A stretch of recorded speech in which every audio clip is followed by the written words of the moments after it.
Hello and welcome everyone to our video classroom.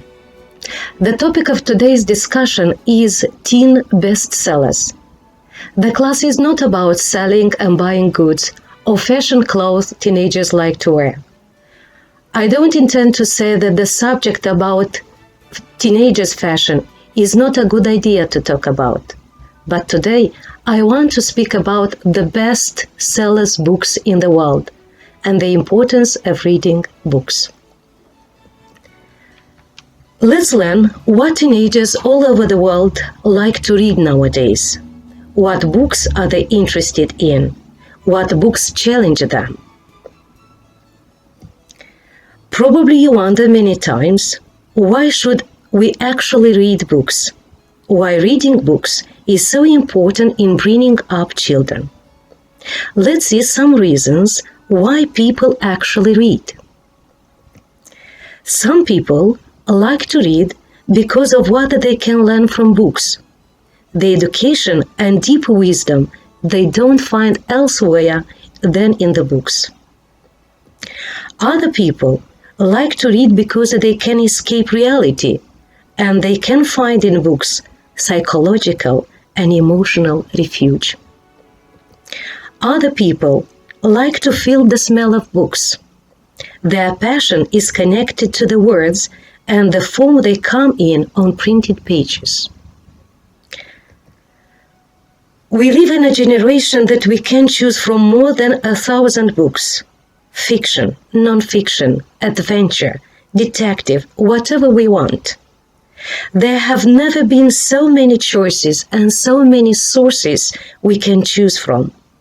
There is something for everyone. If you don't like reading or reading is not one of your passion yet, you can create a habit of your own to read. Here are some steps that might help you create a habit of reading. Look at the screen. Step number 1. Pick a book, not one by mistake, but something interesting that can relate to you. Step 2. Make time for this when you want to read it and follow the time. Step 3. Set a goal. How many pages per day you want to read? How many books per month and reach the goal? Step 4. Pick a series. Series of books can help you reading again and again. Because of reading, you discover the passion for stories. But what books should every teenager read? Let me suggest you some. But before going to the list of books, let's have a look over some words that might help you understand their title better.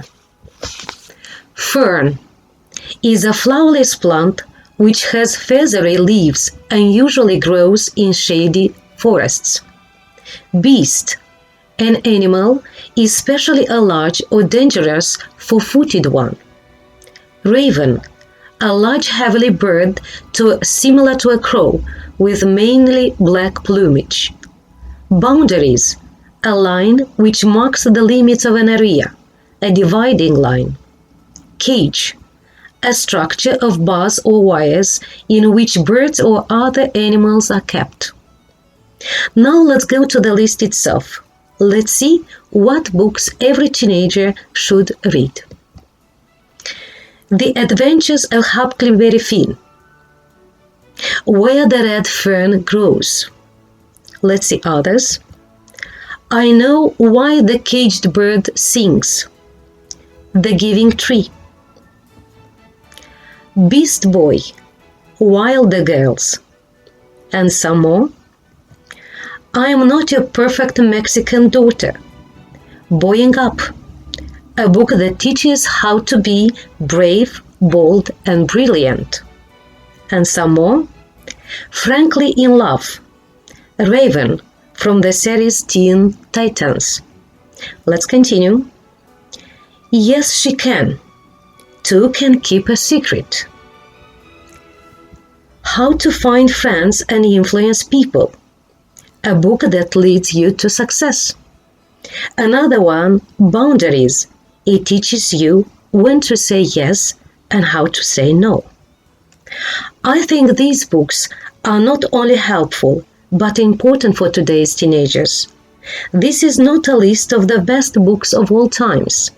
These are simply books that contain powerful stories, practical concepts, and push you for critical thinking. What about you? Have you read any books from these ones I have listed? What book have you recently read? If yes, how long have you been reading it? Think about. You have probably noticed that I have used only one grammar tense in these questions. That's not by mistake. Because in this lesson, we are focusing on present perfect tense, active and passive voice. Even you are good at using the present perfect tense in English, it's definitely worth reviewing this tense. I am going to recall what it looks like, how to use it, and when to use it. The first thing, the grammatical structure. What does it look like? It looks like this: subject plus have or has plus main verb in past participle form. So the subject you already know. You can use a proper noun or a pronoun. I, we, she, we. In the perfect tense, the verb have is an auxiliary verb. It's a helping verb. It's not a main verb in the sentence. Then comes the main verb. In the present perfect tense, the main verb is in past participle form, not in past simple form. For regular verbs, the past participle form is the same as in the simple past. So you just need to add ed. Let's see some examples of regular past tense verbs. Look at the screen. Laugh in the present tense becomes laughed in past simple tense and also laughed in past participle form. One more. Call in the present simple becomes called in the past tense simple and also called in past participle form. And even some irregular verbs use the same form for past simple as the past participle form. For example, have in the present tense becomes had in the simple past and is also had as past participle. Buy becomes bought and also bought in past participle form. But there are irregular verbs that have three different forms that you should remember. For example, go, went, gone. With these verbs, there are no patterns or rules to follow. You just need to memorize them. Now let's go to time indicators for present perfect tense. In affirmative sentence, more often is used just, already, for, since, recently, lately. In negative sentence, never, for, yet, since, lately. Interrogative sentence, ever, yet, before. But let's go to the structure again. Affirmative sentence.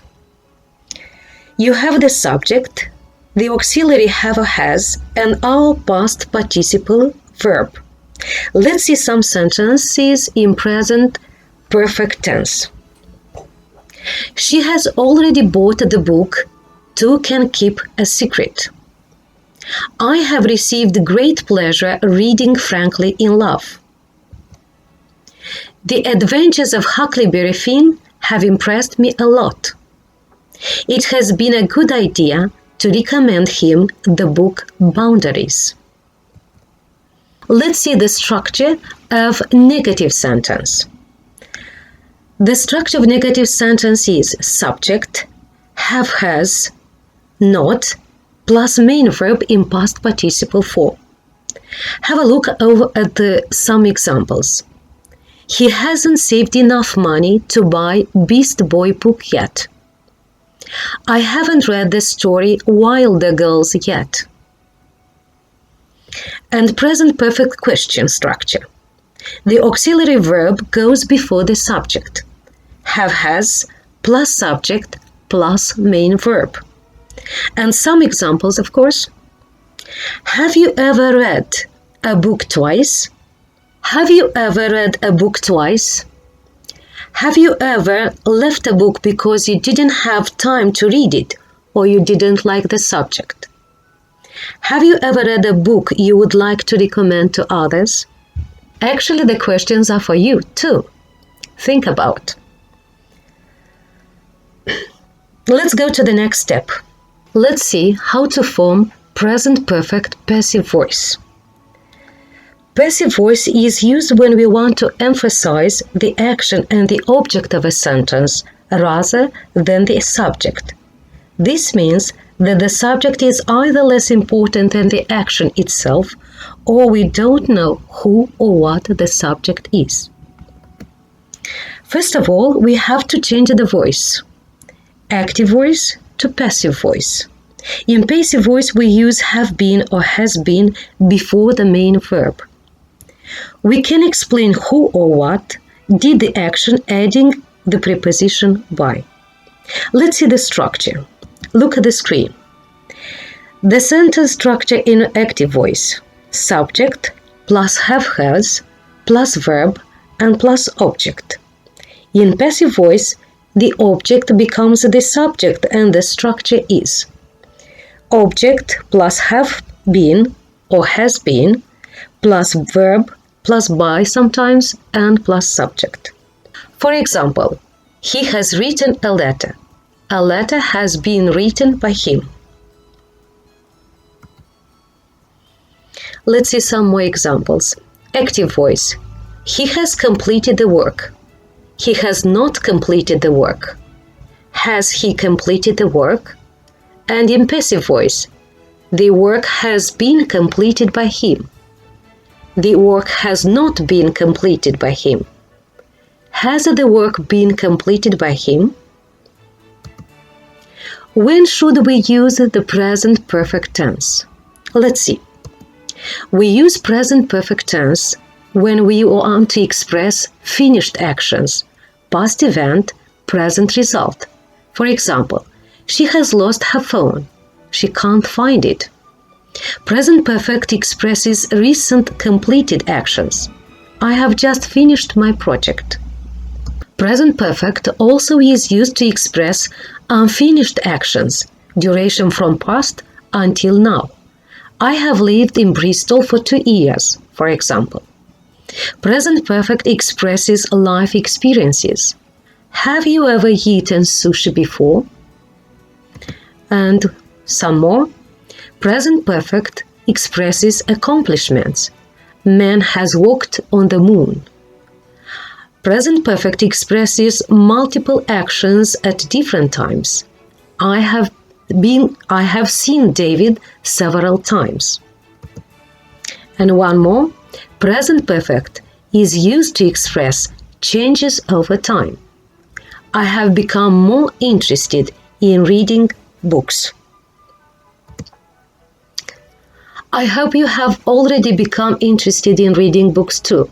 Maybe you have already picked one out you want to read. Icelanders have a beautiful tradition of giving books to each other on Christmas Eve, and then spending the night reading a piece of it. This custom is so deeply ingrained in the culture that gives the reason why a book is a gift that you can open again and again. I am not telling you to become a bookworm or you should read a book a week, but I am encouraging you to try. It can amaze you how many things you can discover by reading. Stay safe and goodbye for now.